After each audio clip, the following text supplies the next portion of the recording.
स्वागत है आपका डेली वाइट्स के एनसीईआरटी एग्जाम्पलर सीरीज में। जैसा कि अब तक आप जान चुके हैं, इस सीरीज में हम एनसीईआरटी एग्जाम्पलर के एमसीक्यूज और very short answer type questions को सॉल्व कर रहे हैं और साथ ही आंसर के पीछे के रीजंस को भी जानने का प्रयास कर रहे हैं। ये video lecture 12th biology chapter 4 reproductive health के बारे में है और जितने चैप्टर हैं उन सारे चैप्टर के वीडियो लेक्चर्स को अवेल करने के लिए आप हमारे चैनल के प्लेलिस्ट में जाइए, जहाँ पे एनसीईआरटी एग्जाम्पलर 12th बायोलॉजी नाम से एक प्लेलिस्ट बनी हुई है। Go there and check it out for more question wise and chapter wise analysis of NCERT exemplar. और भी मैं बताते चलूँ कि हमने NCERT एग्जाम्पलर 11 बायोलॉजी सीरीज भी कंप्लीट कर ली है। सेम आप हमारे चैनल के प्लेलिस्ट में जाइए, जहाँ पे NCERT एग्जाम्पलर 11 बायोलॉजी नाम से एक प्लेलिस्ट बनी हुई है। Go there and check it out for more question wise and chapter wise analysis of NCERT exemplar. Now moving to the question section. आज का हमारा पहला सवाल है कि जब उस मेथड को हम क्या कहते हैं जब किसी भी शुक्राणु को डायरेक्टली ओवम में इंजेक्ट कर दिया जाता है। देखो, इंजेक्ट कर रहे हैं, हम डायरेक्टली कर रहे हैं। तो ये देखो, ओवम को इस तरीके से हेल्ड किया गया है किसी एक इक्विपमेंट द्वारा, इसको पकड़ के रखा गया है ताकि ये एक दूसरे प्लेस पे ना जाए। और फिर ये देखो, एक ये हेल्दी स्पर्म लेके आया गया और इसमें फ्यूज करा दिया गया है, सी लाइक दिस। तो हम ये क्या कर रहे हैं, स्पर्म को साइटोप्लाज्म में डाल रहे हैं ओवम के। तो intracytoplasmic sperm injection, this is the ART, this reproductive technology is called ICSI. Now moving to the next question, increased IMR मतलब कि इन्फेंट मोर्टेलिटी रेट, यानी बच्चे जो नवजात हैं उनके मरने की जो दर है वो बहुत ही ज्यादा है। साथ ही डिक्रीज MMR यानी घट रही है मैटरनल मोर्टेलिटी रेट, यानी जो माँ है उसके मरने की दर घट रही है पर बच्चों के मरने की दर बढ़ रही है। तो जो पॉपुलेशन होगा उसमें क्या होगा, तो सीधी सी बात है कि नया पॉपुलेशन अराइज हो ही नहीं रहा है। तो जैसा पॉपुलेशन पहले था वैसा ही रह जाएगा। तो not any significant change in growth rate, कोई चेंज नहीं आएगा। जितना बढ़ रहा है उतना ही घट जा रहा है। 10 पैदा हुए हैं और 10 फिर मर गए हैं, क्योंकि इंक्रीज मोर्टेलिटी रेट बता रहा है। लेकिन माँ नहीं मर रही है, मर रहे हैं सिर्फ बच्चे हैं। इसी वजह से जो ग्रोथ रेट है वो सेम रह जाएगा। Now moving to the next question, intensely lactating mothers do not generally conceive due to, बहुत ही इंटेंस लैक्टेशन हो रहा है, means after parturition the 3 and 4 month and to the 6 months, बहुत ही इंटेंस लैक्टेशन होता है मदर्स द्वारा। तो उस टाइम पे जनरली कंसीविंग नहीं होती है। ऐसा क्यों होता है, बिकॉज बॉडी का जो हमारा मेटाबॉलिज्म है, जितना काम है वो सारा काम चल रहा है मिल्क बनाने के लिए। तो जो हॉर्मोन्स हैं दे आर एक्टिव, जो मिल्क बनाने वाले हॉर्मोन्स हैं प्रोलैक्टिन वो एक्टिव है। बाकी जितने भी हॉर्मोन्स हैं जैसे जो गोनाडोट्रोपिन्स है, बेसिकली गोनाडोट्रोपिन्स का हो जाता है सप्रेशन, वो सप्रेस कर जाते हैं, क्योंकि पूरे टाइम पे तो बॉडी का ध्यान कहाँ पे है, मिल्क प्रोड्यूस करने पे। तो suppression of gonadotropins, this is why conceiving नहीं हो पाती है।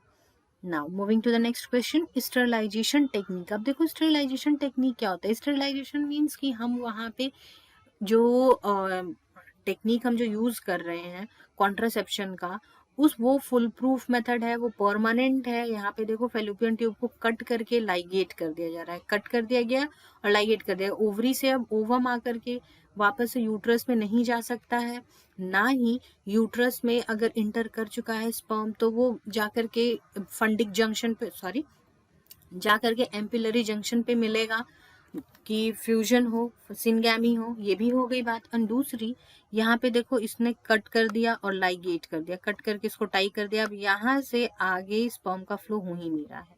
तो सीमेन आ जरूर रहा है, semen is there but that semen is without sperm, right. तो यहाँ पे परमानेंट हो गया, ठीक है। और साथ के साथ ही इसकी जो रिवर्सिबिलिटी है ये वापस से जुड़ जाएगा, ऐसा तो बहुत कम है। अब देखो, यहाँ पे हमने क्या किया है कि कट करके लाइगेट कर दिया है, तो कट भी कर दिया, मोड़ करके लाइगेट कर दिया, तो अब ये मोड़ के खुलेगा, साथ में ये भी खुलेगा और फिर उसके बाद दोनों जुड़ेंगे, तब जाकर के वापस से प्रेगनेंसी होल्ड हो पाएगी।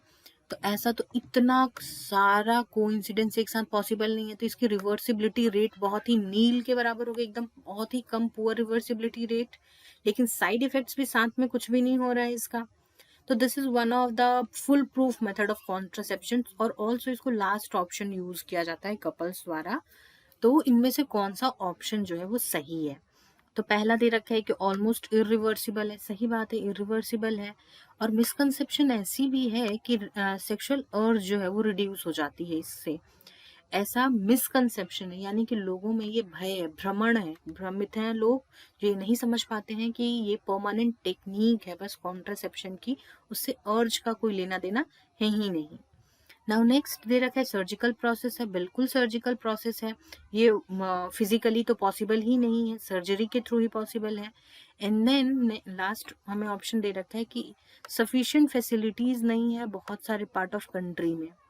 बिल्कुल सही बात है, सफिशिएंट फैसिलिटीज हमारे कंट्री में नहीं है, बिकॉज हमारा कंट्री इतना ज़्यादा पॉपुलेटेड है, और उस वहाँ पे हर जगह पे, हर नुक्कड़, हर कुनबे तक ये चीज़ पहुँचा पाना थोड़ा मुश्किल है। और ये सारी चीज़ें होती हैं जो प्रिसाइजली प्रिसिजन के साथ जो डॉक्टर्स परफॉर्म कर सकते हैं उनसे करवाया जा सकता है। ये किसी भी नॉर्मल देखे सुने जाने हुए इंसान के बस की बात है ही नहीं, और अगर है भी तो करवाना नहीं चाहिए, एटलीस्ट जब तक आप इस बात के लिए श्योर नहीं हो कि the person who is going to operate on you is qualified enough to do that. Qualified हम इसीलिए ढूंढते हैं बिकॉज वहाँ पे अश्योरिटी रहती है कि that person is going to hold that capacity to do it in a better way, right. तो ये सारी चीजें हैं, ये सारे के सारे जितने भी ऑप्शंस हैं वो सारे करेक्ट हैं, तो option D will be the correct answer. Now moving to the next question. National level approach शुरू किया गया रिप्रोडक्टिव हेल्दी सोसाइटी के लिए, तो इंडिया ने इस चीज को कब शुरू किया?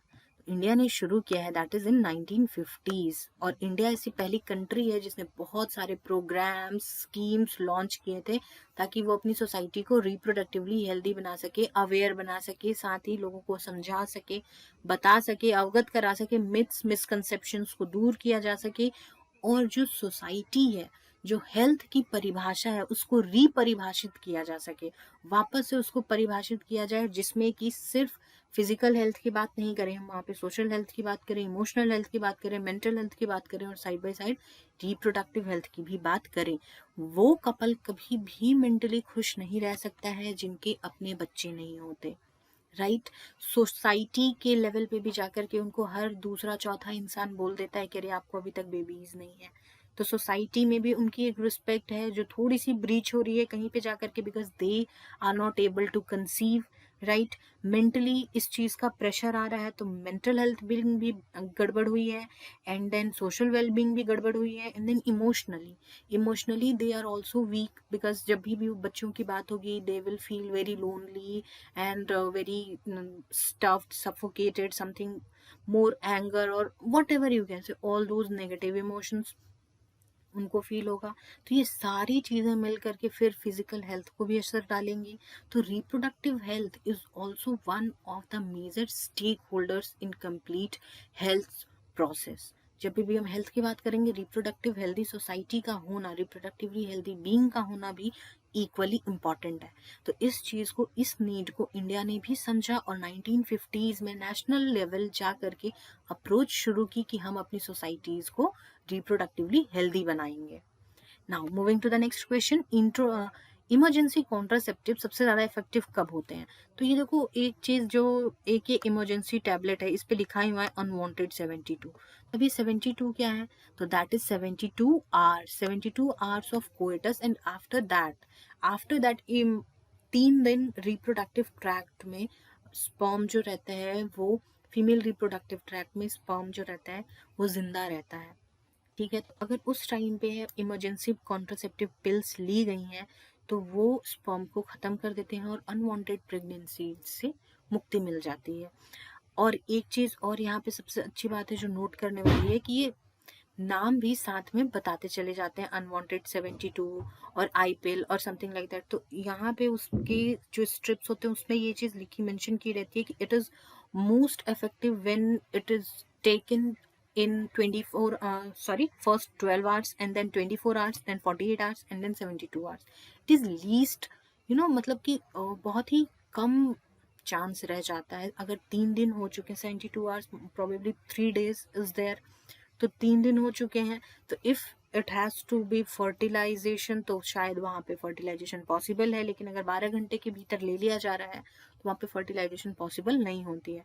तो if there is a case जहाँ पे इमरजेंसी कॉन्ट्रासेप्टिव्स लेने की ज़रूरत है, then it must be taken within 24 hours. At least try to take within 24 hours. That is the most, effective period. Or sometimes it doesn't work also, sometimes something has to happen, तो वहाँ पे भी इस तरीके की चीज़ें भी होती हैं। तो हम बिल्कुल श्योर शॉट नहीं बोल सकते हैं, लेकिन 99.99% टाइम ये 24 आवर्स टू 72 आवर्स में सबसे ज़्यादा इफेक्टिवली काम करता है। Now moving to the next question, इनमें से कौन सा ऑप्शन सही है आईयूडीज के बारे में। तो आईयूडीज बहुत तरीके के होते हैं, बहुत सारे शेप्स के होते हैं। कॉपर टी जिसका एक एग्जाम्पल है। एंड देन यहाँ पे देखो एक चीज इसमें लिख रखी है, बहुत सारी बातें जिसमें हमें सही चुनना है। पहला है ये कि खुद से इंसर्ट किया जा सकता है। ये देखो इस तरीके का इक्विपमेंट है, इसको हम खुद से किस तरीके से इंसर्ट कर सकते हैं। They need a medical practitioner, gynaecologist की ज़रूरत होती है ताकि उसको यूट्रस के अंदर डाला जा सके। देन नेक्स्ट दे रखा है गैमेटोजेनेसिस को सप्रेस कर देता है। गैमेटोजेनेसिस को कैसे सप्रेस कर सकता है, वो तो एक प्रोसेस है, वो तो होते रहेगा, ठीक है। IUDs once inserted need not to be replaced, they need to be replaced and they always need to be replaced. इन सब की एक अवधि होती है, 1 साल, 6 साल, 7 महीने, 8 महीने, महीने भर का, इस तरीके की एक अवधि होती है जहाँ पे जाकर के आप इसको इंसर्ट करवाते हैं, ठीक है जी। एंड देन एक ऑप्शन हमें दे रखा है कि इंक्रीज करता है फेगोसिटोसिस रिएक्शन। फेगोसिटोसिस मतलब कि स्पर्म को ये किल कर दे रहा है यूट्रस में आने के बाद, जहाँ पे यूट्रस के बाद ही मूव करता है ये जंक्शन की तरफ। तो यूट्रस जो रहता है, यूट्रस में आते आते तक जो फेगोसिटोसिस नेचर है यूट्रस का, सपोर्ट नहीं करता, वो स्पर्म को खाना शुरू कर देता है। अगर हम बहुत ही लेमैन्स लैंग्वेज में बात करें तो उसको खाना शुरू कर देता है, जिसकी वजह से क्या होता है, स्पर्म खत्म, अनवांटेड प्रेगनेंसीज खत्म, right. And this is the correct option regarding IUDs. Now moving to the next question, it is talking about MTPs. अब MTPs क्या है, मेडिकल टर्मिनेशन ऑफ प्रेगनेंसी। वो प्रेगनेंसी का टर्मिनेशन जिसकी जो मेडिकली अप्रूव करके जो अबॉर्शंस किए जा रहे हैं उनको हम कहते हैं मेडिकल टर्मिनेशन ऑफ प्रेगनेंसी। अब देखो ये 2-3 केसेस में स्ट्रिक्टली ऐसा कहा जाता है कि 2-3 केसों में ही इसको लागू किया जाना चाहिए। पहली बात तो ये, जब भ्रूण और माँ दोनों की जान को खतरा है, या फिर जो भ्रूण है उसको कोई बीमारी ऐसी है, लाइलाज बीमारी या फिर कोई ऐसी बीमारी है जिसका पता पहले चल चुका है। तीसरी बात ये कि जब माँ को जान को खतरा है, यानी कि जान का जब खतरा है तब MTPs को हम करते हैं। It is like that. And also one more thing which is very strictly mentioned for MTPs कि ये कभी भी किया जाना चाहिए क्वालिफाइड मेडिकल पर्सनल द्वारा ही किया जाना चाहिए, because it is a technical thing to abort a baby. But in India what we do, we just go to any nursing home or some places like that, जहाँ पे कि हम नहीं बता सकते हैं कि जो सामने बैठा प्रैक्टिशनर है वो क्वालिफाइड है उतना या नहीं, हम समझना भी नहीं चाहते हैं। It just went like this, or just go and abort your baby. In fact, till today we abort babies without any valid reasons, right? That is completely fine कि हमें नहीं चाहिए baby and I am going to abort my baby because I am not physically और mentally prepared enough to bear a baby. That is completely fine, but I must in fact choose the personnel who am I consulting should be qualified. हमेशा ही qualified personal को चुनना चाहिए, because that time you have a surety of your own health, you are going to be in your own command, right? तो अब options पढ़ते हैं। MTPs are generally advise during first trimester. बिल्कुल सही बात है, ये फर्स्ट ट्राइमेस्टर में ही करते हैं, बिकॉज उस टाइम पे जो भ्रूण होता है बहुत ज़्यादा डेवलप नहीं होता है, उसको निकाल पाना बहुत ही आसान रहता है।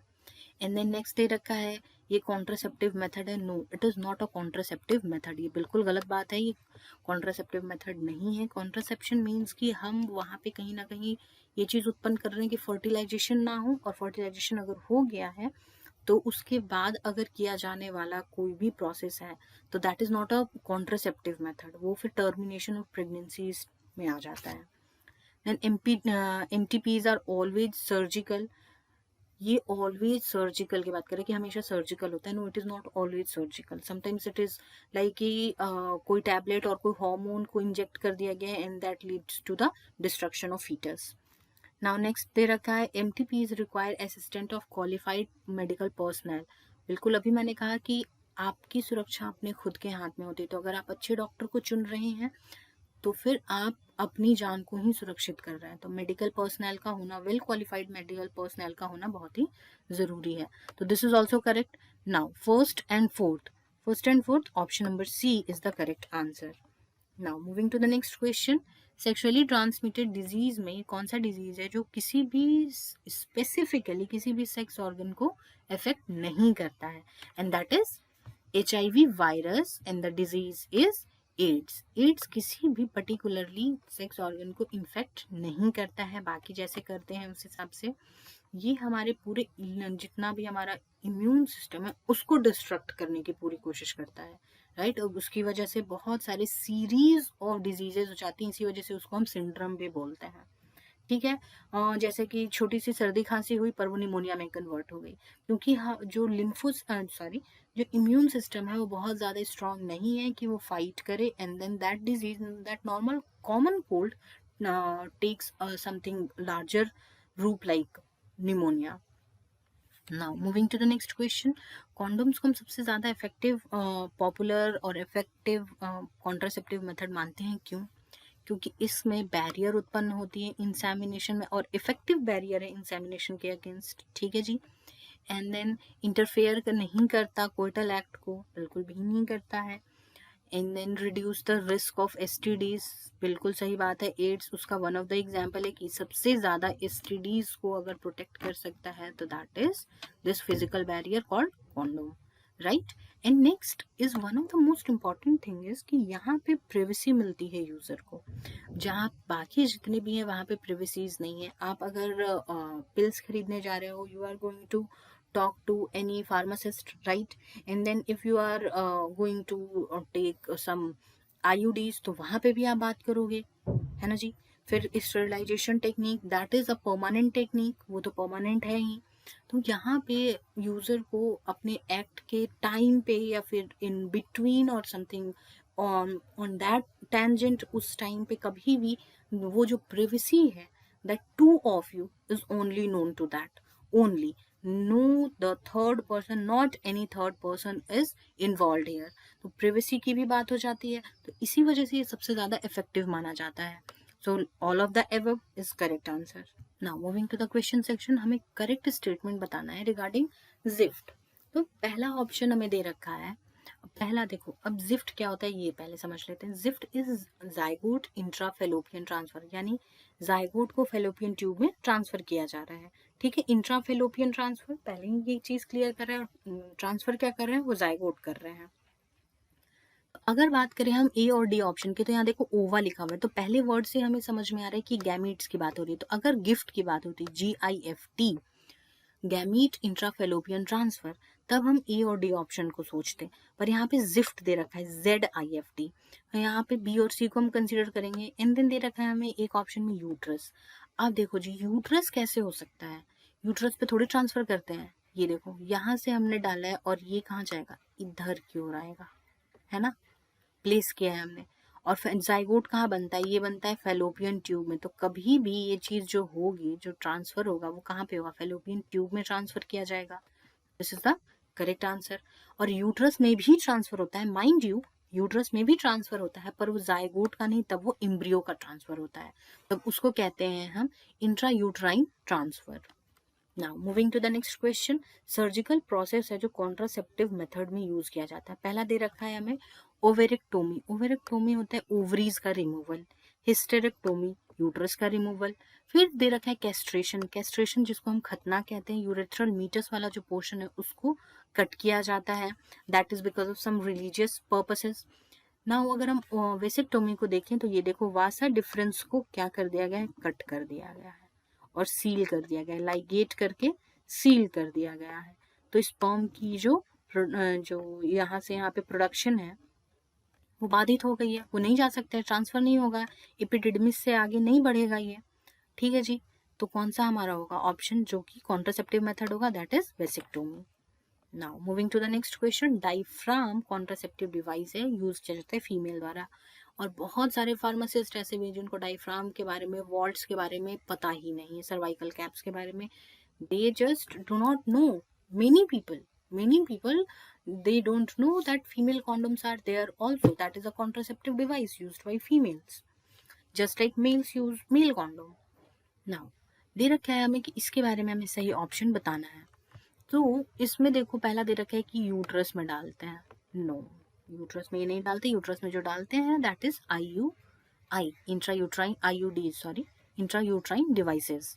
तो ये तो इस ऑप्शन ऐसे ही गलत हो गया। देन नेक्स्ट हमें दे रखा है place to cover cervical region. ये देखो ये है सर्विक्स, इस वाले पोर्शन को हम सर्विक्स कहते हैं, इसको कवर करके रखा है ये cap. So this is the correct option, sorry correct statement. Physical barrier is sperm entry का। अब खुद से सोचो थोड़ा सा कि फिजिकल बैरियर है, yes this is a physical barrier, physically ये आगे नहीं बढ़ सकता ना स्पर्म यहाँ से, फिजिकल बैरियर है, ये भी सही स्टेटमेंट है। एंड देन स्पर्मिसाइडल एजेंट है, ये स्पर्मिसाइडल एजेंट नहीं है कि ये स्पर्म को मार रहा है, ऐसा कोई एजेंट नहीं है, ये उसको रोक रहा है, डायफ्राम जो है उसको रोक रहा है ताकि ये आगे नहीं बढ़े, राइट। ये डायरेक्टली स्पर्म पे तो एक्ट कर ही नहीं रहा, तो स्पर्मिसाइडल एजेंट हम इसको बोल नहीं सकते हैं। So 2 and 3 statement are correct, तो option C is correct. Now moving to the very short answer type questions. पहला दे रखा है हमें कि reproductive health only refer to reproductive function comment. इसके बारे में अगर सोचें तो ये बिल्कुल गलत बात है, क्योंकि reproductive health not only refers to the function but also it affects the other aspect of reproduction like emotional, social, behavioural, physical, everything as I have discussed earlier कि ये सारी चीज़ें होंगी। आप थोड़ा सा सोचो इस बारे में, ये सारी चीज़ें होंगी जो सारे एस्पेक्ट को ये कवर करेंगे, सारे एस्पेक्ट को मोर और लेस सबको डायरेक्टली और इनडायरेक्टली इन्फ्लुएंस करने वाले। तो रिप्रोडक्टिव हेल्थ सिर्फ फंक्शन से रिलेटेड तो बिल्कुल भी नहीं है। Now, moving to the next question. Comment on the reproductive health child care program of the government to improve the reproductive health of people. ये एक बहुत ही अच्छा प्रोग्राम था, गवर्नमेंट ऑफ इंडिया का इनिशिएटिव था जो कि बाकी सारी चीज़ों के ऊपर डील करता था। तो यस दैट प्रोग्राम का इसका ऑब्जेक्टिव क्या था कि मैटरनल, इन्फेंट और चाइल्ड मोर्टेलिटी रेट को कंट्रोल करना, घटाना, साथ में लोगों को अवेयर कराना रिप्रोडक्टिव हेल्थ के बारे में, प्रैक्टिसेस के बारे में, benefits of small families and family planning, contraceptive का यूज, ये बहुत सारी चीज़ें थी जो इसके RCH के अंतर्गत आती हैं। And then next, moving to the next question. Present population growth rate in India is alarming. Very nice. ये बहुत सही बात है कि बहुत ही ज़्यादा अलार्मिंग है। इसको हम कैसे कंट्रोल कर सकते हैं? मैरिजेबल एज को हम राइज कर दें 18 से, now it is being a part of debate कि अब 18 ईयर्स को हम राइज करके 21 ईयर्स कर देते हैं, और मेल्स की भी उसी तरीके से 21 को हम 23 और 24 कर देते हैं, बिकॉज दैट टाइम पीपल, देखो सबसे पहली बात तो ये कि education is, this is what I feel, मुझे ऐसा लगता है कि education is very basic thing, ये हर किसी को मिलना चाहिए, right. Just because of marriage और marriageable age we should not drop anybody's, और किसी को भी फोर्स भी नहीं करना चाहिए कि उनको अपनी पढ़ाई ड्रॉप कर देनी चाहिए, B it your younger generation, B it your very older generation, किसी को भी नहीं। Because education gives us perspective, right, perspective देता है, जीने का तरीका बताता है, हम समझदार बनते हैं, अवेयर बनते हैं, मेच्योर बनते हैं। Mind you, growing old has nothing to do with maturity. लोग बड़े हो जाते हैं पर उनकी सोच बचकानी हो सकती है, और कोई बच्चा बच्चा ही रह सकता है पर उसकी सोच बहुत ही मेच्योर हो सकती है, ठीक है। मैरिजेबल एज को बढ़ा दिया, इसको उसको एजुकेशन मिल रहा है, उसने ग्रेजुएशन कर रखा है। what we feel in India is graduation symbolizes कि जो स्टूडेंट है, जो वर्ड है, वो मेच्योर हो चुका है, that is mature enough to take their decisions. गलत सही थोड़ा बहुत वो समझ सकता है। 18 साल की उम्र कोई बहुत बड़ी उम्र नहीं होती है। जो लड़कियों के केस में अगर हम बात करें तो वो लगभग उस टाइम पे नॉर्मली 75 to 80% प्रॉबेबली गर्ल्स जो होती हैं उस टाइम पे 12th पास कर रही होती हैं अपना।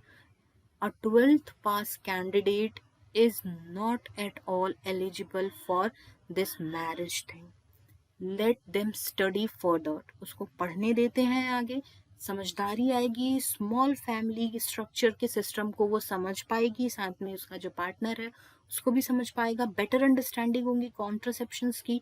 तो जो ये रेट है जिसकी वजह से हमें समझ में आ रहा है कि अगर बड़ी फैमिलीज होंगी तो क्या होगा, जितना भी हमारे पास रॉ मटेरियल है वो सारा का सारा ज़्यादा लोगों में बंटने वाला है, ज़्यादा दिन नहीं चलने वाला वो रॉ मटेरियल, कम दिन में खर्च हो जाएगा। ठीक है। और बहुत लोग इस चीज़ को समझते हैं कि जितना हाथ रहेगा उतना कमाएगा, उतने ज़्यादा पैसे आएंगे। उन हाथों को मजबूत बनाना भी हमारी जिम्मेदारी है। एक पॉइंट ऑफ टाइम तक उन्हें मजबूत बनाने के लिए जो खर्च लगने वाली, जो लागत लगने वाली है, उसको बेयर कौन करने वाला है, राइट। इस चीज को भी समझने की जरूरत है। तो ये सारी चीजें हम कब समझ सकते हैं, जब हमारे पास एक लेवल ऑफ मेच्योरिटी हो।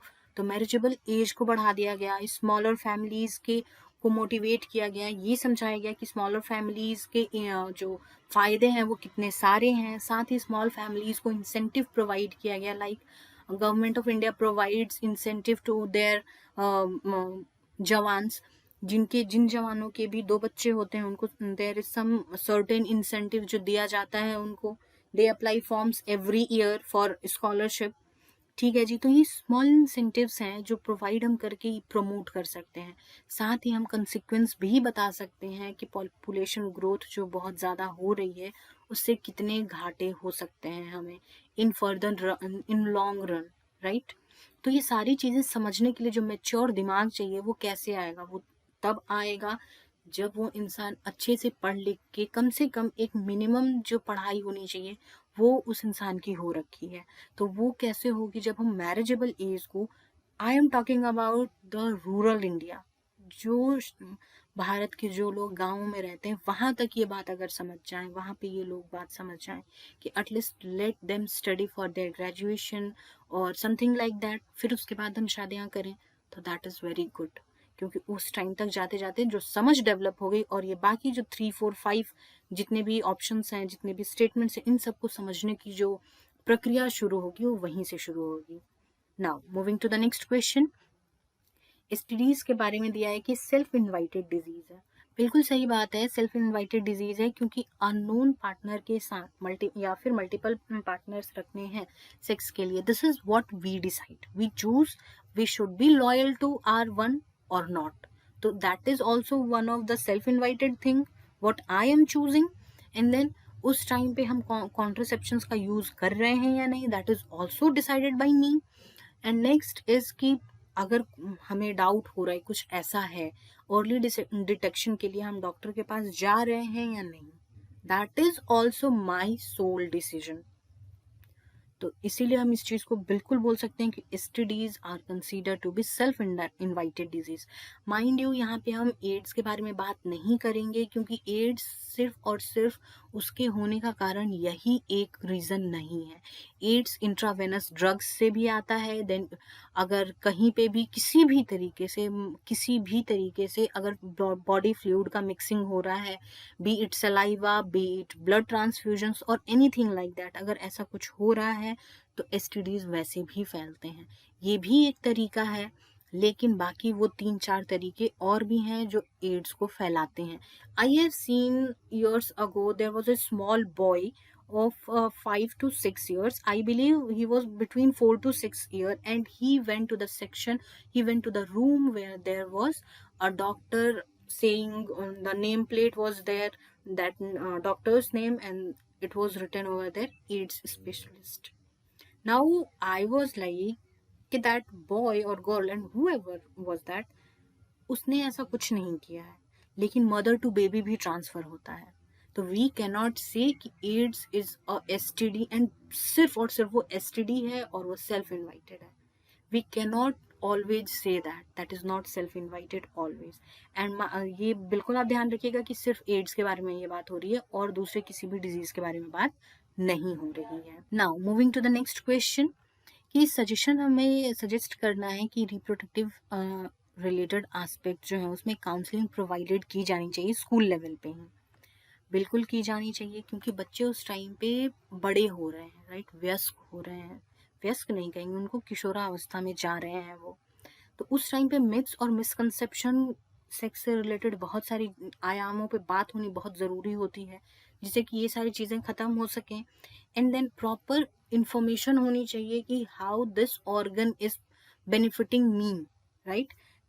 हाइजीन की बात होनी चाहिए, प्रैक्टिसेस के बारे में बात होनी चाहिए, एसटीडीज के बारे में बात होनी चाहिए, और ये इन सारे तरीके के तमाम एस्पेक्ट के बारे में क्लैरिटी वहाँ से हम देना शुरू करेंगे, तो ज़्यादा बेटर लेवल पे जा कर के ये बातें सारी जो हैं वो ख़त्म होंगी। ठीक है जी। नेक्स्ट हमें बताना है, अवेयर करना है कि अनकंट्रोल्ड पॉपुलेशन ग्रोथ होगा तो उससे कितनी सारी चीज़ें बढ़ जाएंगी। फिर जो सेक्स रिलेटेड क्राइम्स हैं उन सब को भी कर्व करने में हमें हेल्प होगी। Then educating people about both control options. देखो यहाँ पे फिर से कॉन्ट्रासेप्शंस की बात हो रही है, प्रेग्नेंट मदर्स की बात हो रही है, पोस्ट नेटल केयर यानी आफ्टर डिलीवरी जो केयर मदर और चाइल्ड दोनों को चाहिए, उन सारी चीज़ों के बारे में बात हो रही है, इक्वल अपॉर्चुनिटीज़ की बात हो रही है। तो ये छोटी छोटी चीज़ें कहने में बहुत छोटी लगती हैं, पर जब हम ग्राउंड लेवल पे जा करके इन सब के बारे में सोचते हैं और काम करते हैं, then we get to know कि ये बहुत ज़रूरी है कि हम स्कूल से ही बच्चों को ये नरिश करना शुरू करें, उनके दिमाग में डालना शुरू करें, you are equal, you are going to have equal opportunities, and then you are also responsible for your own body. तो वहाँ पे किस तरीके से आपको काम करना है, हाइजीन मेंटेन करना है, मिसकंसेप्शन और मिथ्स में नहीं आना है, उसमें पढ़ करके कोई गलत डिसीजन नहीं लेना है। ठीक है जी, चलिए फिर आगे बढ़ते हैं। ART प्रोग्राम का प्राइमरी एम क्या है? Very simple. ART प्रोग्राम का है चाइल्डलेस कपल जितने भी हैं या इनफर्टाइल कपल हैं उनको चिल्ड्रन प्रोवाइड कराना using special techniques what ever it is, उन सबको यूज करके वो बेबीज को प्रोवाइड करना उनका काम है। Now moving to the next question, significance बताना है प्रोजेस्टेरॉन और ईस्ट्रोजन कॉम्बिनेशन का as contraceptive methods, sorry measures. तो यहाँ पे क्या होता है कि ईस्ट्रोजन और प्रोजेस्टेरॉन ओवल्यूशन को इनहिबिट कर देते हैं और इसी वजह से इम्प्लांटेशन भी इनहिबिट हो जाता है। जब ओवम ही नहीं रहेगा तो फर्टिलाइजेशन किसके साथ होगा, इम्प्लांटेशन कैसे होगा। ठीक है। Now moving to the next question, strict condition क्या है MTPs के? तो पहला तो ये कि अनवांटेड प्रेगनेंसीज से अगर हमें छुटकारा पाना है, तो दूसरा ये कि कभी भी एसेंशियल है कि माँ और बच्चे में से कोई इनसफरेबल इनक्यूरेबल डिजीज से सफ़र करना चाहिए, तो जा कर के इसको किया जाना चाहिए। और साथ ही इसके साथ एक और कंडीशन है कि जिनके पास आप करवा, that is mild condition, not very strict, that is mild condition, जहाँ पे कि जो भी पर्सनल आप पे ऑपरेट कर रहा है, MTP करने वाला है, वो क्वालिफाइड होना चाहिए। Now moving to the next question, males में अगर टेस्टीज फेल हो जाए, स्कॉटम में नहीं जा रहा है, तो क्या हो सकता है? और वो जनरली इनफर्टाइल हो जाते हैं, तो क्यों ऐसा होता है, क्या नहीं क्यों हो इनफर्टाइल हो जाते हैं? क्योंकि वहाँ पे देखो जो टेस्टीज होते हैं बहुत ही टेम्परेचर सेंसिटिव होते हैं, तो जब भी वो गर्मी और सर्दी का मौसम होता है उस हिसाब से क्रेमिस्टर मसल्स होते हैं जो टेस्टीज को स्कॉटम में डालते हैं और फिर ऊपर की ओर खींच लेते हैं। ठीक है। तो जब ऐसा नहीं हो पाता है तो स्पर्म प्रोडक्शन जो है वो धीरे धीरे बाधित होना शुरू हो जाता है और अल्टीमेटली स्टॉप हो जाता है। और अगर स्टॉप हो गया तो दैट मीन्स इनफर्टिलिटी कॉज हो जाएगी मेल में। Now moving to the next question, advantage बताना है लैक्टेशनल एमिनोरिया का एज कॉन्ट्रासेप्शन मेथड। पहली चीज़ तो ये कि एक नेचुरल मेथड है, तो नेचुरल मेथड है तो यहाँ पे बर्थ कंट्रोल जो होगा उसके कुछ साइड इफेक्ट नहीं होंगे। और दूसरा एक है कि वहाँ पे ओवल्यूशन नहीं होगा तो चांसेस ऑफ कंसेप्शन लो हो जाएगा, तो नेचुरली है कंसेप्शन लो हो जाएगा, साइड इफेक्ट्स नहीं होंगे, तो there are several advantages of lactational amenorrhoea. So this was wrap on this video. आप हमारे टेलीग्राम चैनल से भी जुड़ सकते हैं जिसका लिंक आपको डिस्क्रिप्शन बॉक्स में मिल जाएगा। जाएं वहां जुड़े और नए वीडियोस के अपडेट को प्राप्त करें। Until then stay tuned, stay connected to Daily Bytes. God bless you all.